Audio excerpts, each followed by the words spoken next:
Without providing evidence, Trump said on Friday the countries had set up caravans of migrants in order to export them to the United States. A surge of asylum seekers from the three countries, known collectively as the Northern Triangle, has sought to enter the United States in recent days. Congressional aides and U.S. officials said they were trying to establish what money would be eliminated, and even some of Trump's fellow Republicans questioned the wisdom of curbing the aid, much of which aims to reduce violence, gang activity and the illicit drug trade, all factors that send migrants north. If we cut all this funding, and a lot of it, quite honestly, is seriously law enforcement that we're doing down there. I think it's going to make things tragically worse, not better, said Representative Michael McCall, the top Republican on the House of Representatives Foreign Affairs Committee.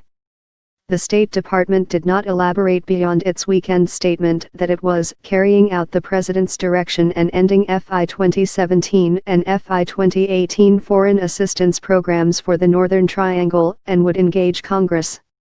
The U.S. fiscal year runs from October 1 to September 30. Speaking on condition of anonymity, one congressional aide said it was his understanding the administration planned to reprogram or dedicate to other purposes about $450 million in fiscal year 2018 funds.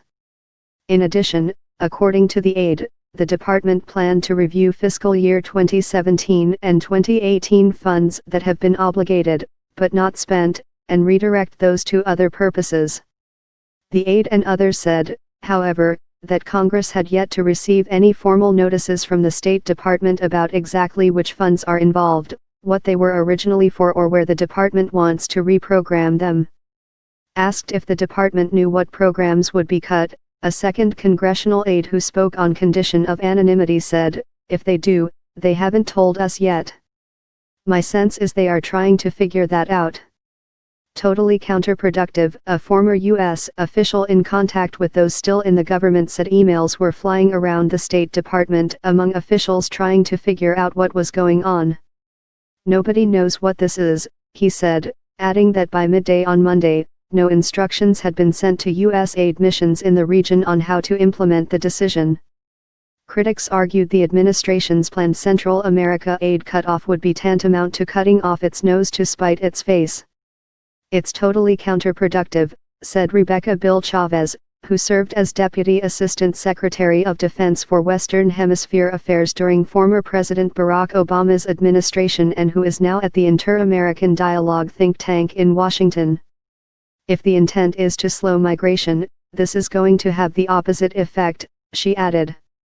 Speaking on ABC News This Week program on Sunday, Acting White House Chief of Staff Mick Mulvaney said the United States needed more help from the Northern Triangle countries and Mexico, where the migrants typically enter the United States. "You can make all the promises you want, but when you're still sending 100,000 people across the southern border, actions speak louder than words," Mulvaney said. "We want to work with the Northern Triangle countries, but we need their assistance." Democrats were scathing about the planned cuts.